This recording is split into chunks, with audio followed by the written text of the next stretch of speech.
आदेश क्रमे 2024 Paris Olympic रे चमकीय Bharat hockey दल ओडिशार प्रोत्साहन आज आम विद्यालय हॉकीर गाथा आज समस्त आगे प्रदान करा।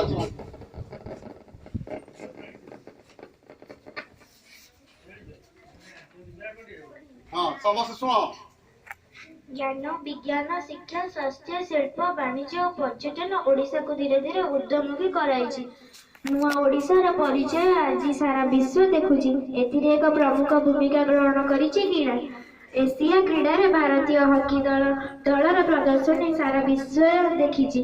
चीन रे चमकी भारतीय पुरुष हॉकी तारका वेंजो एशिया क्रीडा रे 4 दशंधि पर भारतीय पुरुष हॉकी दल स्वर्ण जीतिबा सहित 2024 प्यारिस ओलंपिक्स योग्य विवेचित होइछि। गत शुक्रवार खेला जाइथिबा पुरुष हॉकी फाइनल रे भारत 5-1 गोल रे पूर्व विजेता जापान को परास्त कर स्वर्ण विजय होइछि। एशिया क्रीडा रे भारत पुरुष हॉकी दलर यह चतुर्थ स्वर्ण पदक। स्वर्ण विजयी भारत दल पक्षर एकमात्र ओडिया खेलाड़ी भावे अमित रोहिदास प्रतिनिधित्व करथिले। तांको दिग्दर्शन रे आज विश्व रे भारत नुआ एक परिचय तैयारी करिछि। पूर्वर 1966, 1998 और 2014 एशिया क्रीडा रे स्वर्ण पदक जीतिथिला भारत। विजयी भारतीय पुरुष हॉकी दल को मान्यवर मुख्यमंत्री नवीन पट्टनायक अभिनंदन जणाइछन्ति। हॉकी को जातीय क्रीडार मान्यता दिया जाए। भारतीय हॉकी दल ओडिशार अवदान गुरुत्वपूर्ण। एकाधिक ओलंपियन आम राज्य सृष्टि होइछन्ति। दिलीप तिर्की, वीरेंद्र लात्रा, अमित रोहिदास, नीलम संजीव खेस, सुभद्रा प्रधान, नमिता टप्पू, लिलिमा मिंच परी अनेक हॉकी क्रीड़ाविद भारत पर प्रतिनिधित्व करिसेंति। सुंदरगढ़ देशर हॉकी एंतुड़ीशाला 1980 परवर्ती समय प्रचार प्रसार अभाव अस्तित्व हराइथिले हॉकी। भारतीय हॉकीर खराब समय सहायतार हाथ बढ़ाइथिला ओडिशा। भारतीय हॉकीर प्रयोजक हेबा सह ओडिशा क्रीड़ाविद मानक प्रशिक्षण देइथिला। एबे सारा विश्व रे निजर स्वतंत्र परिचय तैयारी करि परिचे भारतीय हॉकी दल। एही उल्लेखनीय प्रदर्शनीटी प्रतिटी भारतीय को गौरवान्वित करिছে। सुंदरगढ़ हॉकीर ऐतिह्य और संस्कृति सारा विश्व रे पहुंची पारिछि। हॉकी क्रीड़ाविदों राज्य सरकार प्रथमे भुवनेश्वर कलिंग स्टेडियम रे एक विश्व स्तरीय हॉकी स्टेडियम निर्माण करथिले। यह विश्व क्रीड़ा मानचित्र रे स्वतंत्र स्थान हासिल करिछि। प्रत्येक हॉकी क्रीड़ाविदों स्वप्नर स्टेडियम भाव में ख्याति लाभ करिछि। हॉकी प्रतिटी ओडियार स्पंदन होई सारा विश्व रे गुंजरित होइछि। कलिंग स्टेडियम पर राउरकेला ठारे एक नुआ हॉकी स्टेडियम निर्माण होइति। हॉकीर प्रोत्साहन पाई ओडिशा निरंतर प्रयास जारी रखिथिबारु हॉकी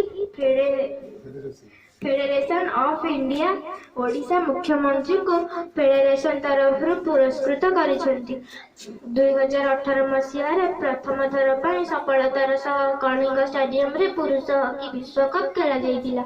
एहार फलस्वरूप द्वितीय थर पर 2023 हॉकी विश्वकप पर ओडिशा को सुजोग देइतिला हॉकी फेडरेशन ऑफ इंडिया।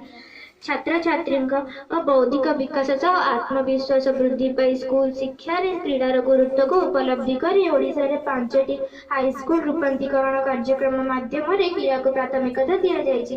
रूपांतरित होइतिबा समस्त स्कूल रे हॉकी, टेनिस, फुटबॉल, बास्केटबॉल सह पारंपरिक क्रीड़ा पर आवश्यक भित्तिभूमि और उपकरण जोगाई दिया जायछि। आकर्षणीय खेल पड़िया सह इंडोर और स्पोर्ट्स कॉम्प्लेक्स और क्रीड़ा उपकरण जोगाई दिया जायछि। हॉकी को लोकप्रिय करने उद्देश्य राज्य सरकारी विद्यालय गुड़िकर मो स्कूल हॉकी क्लब कार्य करुछि। स्कूल स्तर प्रतिभा चिन्हट और सेमानकु दक्ष क्रीड़ाविद करी गढ़ी तोलिबार एही क्लब प्रमुख भूमिका ग्रहण करिछि। षष्ठ श्रेणी ऊर्ध्व श्रेणी छात्र छात्री माने एही क्लब रे କ୍ଲବରେ ଅଂଶଗ୍ରହଣ କରି ହକି ଖେଳୁଛନ୍ତି। ଓଡ଼ିଶାର କ୍ରୀଡ଼ାର ରୂପାନ୍ତରୀକରଣ ବଦଳାଇ ଦେଇଛି ଛାତ୍ରଛାତ୍ରୀ, ଅଭିଭାବକ ଏବଂ ଯୁବପିଢ଼ିଙ୍କ ମାନସିକତା। କ୍ରୀଡ଼ାକୁ ବୃତ୍ତି ଭାବେ ଗ୍ରହଣ କରି ସାମାଜିକ ପ୍ରତିଷ୍ଠା ଲାଭ ଯେ ସମ୍ଭବ, ଏହି ବାର୍ତ୍ତା ପ୍ରତ୍ୟେକ ଅଭିଭାବକ ଓ ସଚେତନ ନାଗରିକଙ୍କ ମନକୁ ଛୁଇଁ ପାରିଛି। ପିଲାଙ୍କ ଭବିଷ୍ୟତ ଗଢ଼ି ତୋଳିବାର ସ୍ୱପ୍ନ ଦେଖୁଥିବା ପ୍ରତ୍ୟେକ ପିତାମାତାଙ୍କ ପାଇଁ ଏହା ଏକ ନିଆରା ଅନୁଭବ ଆଣିଛି। ପିଲାମାନଙ୍କ ପାଇଁ ସାଧାରଣ ଶିକ୍ଷା ସହିତ କ୍ରୀଡ଼ାକୁ ସମଦୃଷ୍ଟିରେ ଆଦରିବାକୁ କଣ୍ଠବୋଧ କରୁଥିବା ମନୋଭାବରେ ପରିବର୍ତ୍ତନ ଆସିଛି। ଗାଁଠୁ ସହର ସବୁଠି ହକି ପ୍ରତି ଆକୃଷ୍ଟ ହୋଇଛନ୍ତି ଛାତ୍ରଛାତ୍ରୀ। ଗାଁ ଦାଣ୍ଡରେ ଖେଳକୁଦରେ ସୀମିତ ଥିବା ଗାଁର ପିଲା ଆଜି ଆନ୍ତର୍ଜାତୀୟ ମଞ୍ଚରେ ନିଜ କ୍ରୀଡ଼ା ପ୍ରତିଭା ପ୍ରଦର୍ଶନ କରି ରାଜ୍ୟ ତଥା ଦେଶକୁ ଗର୍ବିତ କରୁଛନ୍ତି। ଗତ ଦଶନ୍ଧି ମଧ୍ୟରେ ରାଜ୍ୟ ସରକାରଙ୍କ ହକି ରୂପାନ୍ତରୀକରଣର ପ୍ରଭାବ ସିଧାସଳଖ ଲୁକ୍କାୟିତ କ୍ରୀଡ଼ା ପ୍ରତିଭାଙ୍କ ଉପରେ ପଡ଼ିଛି। ହକିକୁ ବୃତ୍ତି ଭାବେ ଗ୍ରହଣ କରିବାକୁ ଯୁବପିଢ଼ି ଆଗ୍ରହ ପ୍ରକାଶ କରୁଛନ୍ତି।